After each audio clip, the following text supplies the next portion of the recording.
Hi, this is Dr. Sage Breslin, and this is Wisdom Wednesdays. So you're catching me here in the office today. Just so much want to reach out and get this recording to you, and yet busy schedule today. So sorry about the whole headpiece and all. So I have been thinking about something both personally and professionally, and that is just the notion of what it's like to be singular in a relationship world. I know for me, I've been divorced for 9 years, and I was chatting with a friend yesterday who just couldn't believe it had been that long. And I just shared that I have reached a time in my life where I'm very selective about who I spend time with, mainly because stress is not my friend. When you have cancer, you do everything you can to make sure that life is quiet and peaceful and I guess as comfortable as it can be. Um, and I don't invite a lot of additional stress. And that sounds horrible to think like developing a relationship may include some added stress, but it does. That's a reality. I think probably when we are able to identify, a really great, healthy relationship partner, perhaps there is less stress. Actually, there's probably less stress, more peace, more happiness, more passion, and all of those things are really great. But getting to the choice can be a bit daunting. So, as we were chatting, I recognized that one of the differences between perhaps where I am and where he is that, my life has this invited rhythm right now.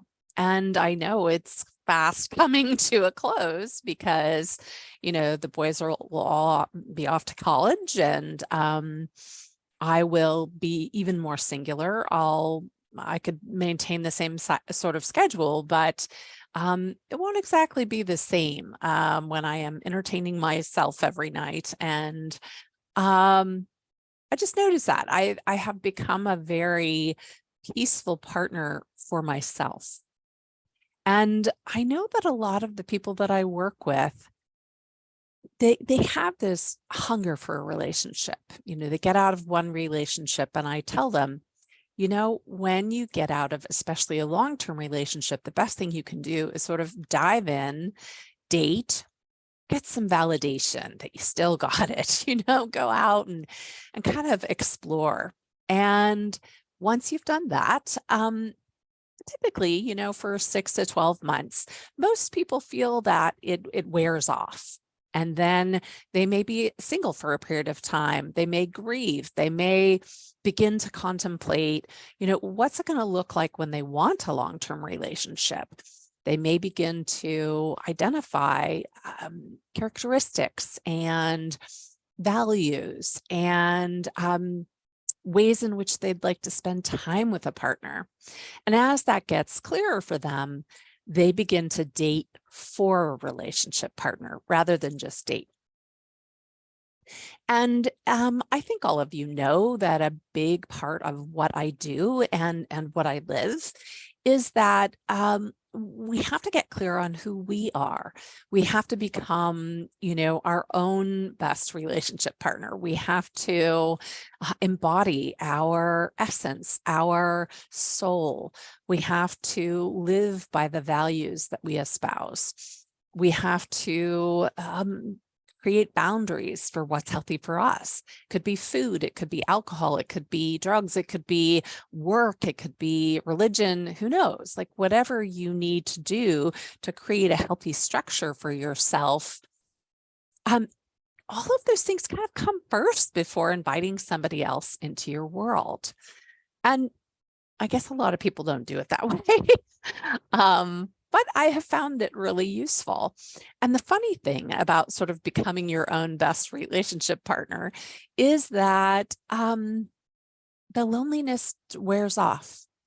It does kind of fade into the background, and you get used to your own company.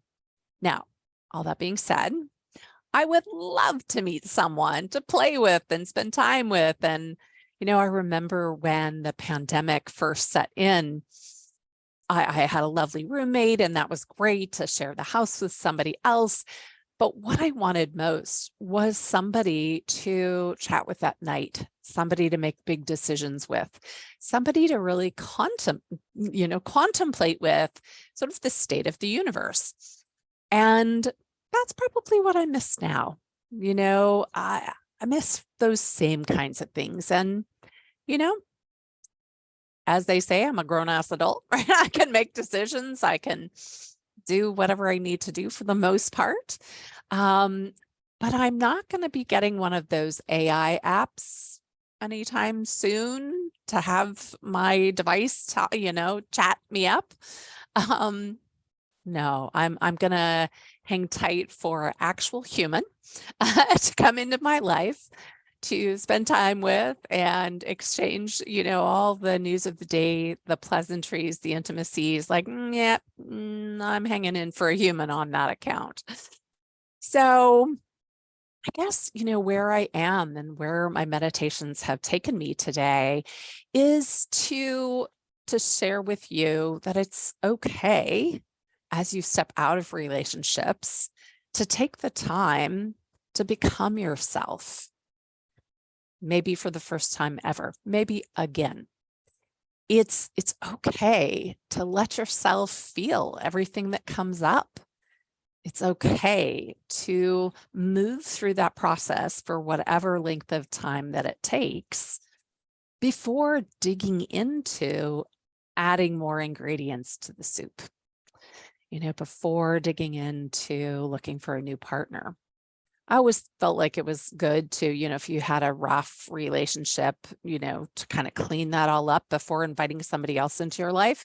But I'm just talking about any relationship. Maybe it just didn't work out, or, it was time to be over or whatever. And, now you're kind of ready for the next thing.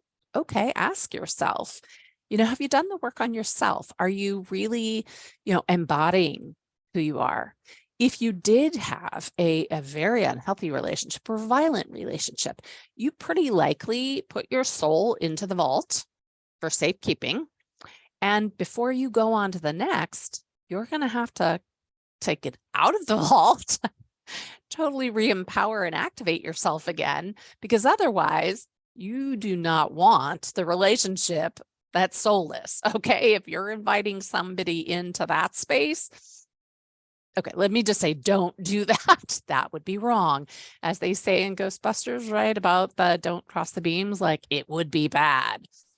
So take the time for yourself, take the time to become yourself again. I know for me, it was brilliant. It was really the best possible thing I could have done. And I think that there are a lot of things that we heal. It's not just the past relationship, but sometimes we heal the past relationships we've had all the way back with our own parents, and, wounds that maybe we just acclimated or desensitized to. And each time we end a relationship, we get to do more of that clearing and cleaning up, as it were, before going on to the next. So I am hopeful that if you have some comments about what you've been through and what your process or protocol looked like afterwards, I'd love it if you would share it in the comments with us. I hope you have a wonderful, wonderful day or evening wherever you are. This is Wisdom Wednesdays.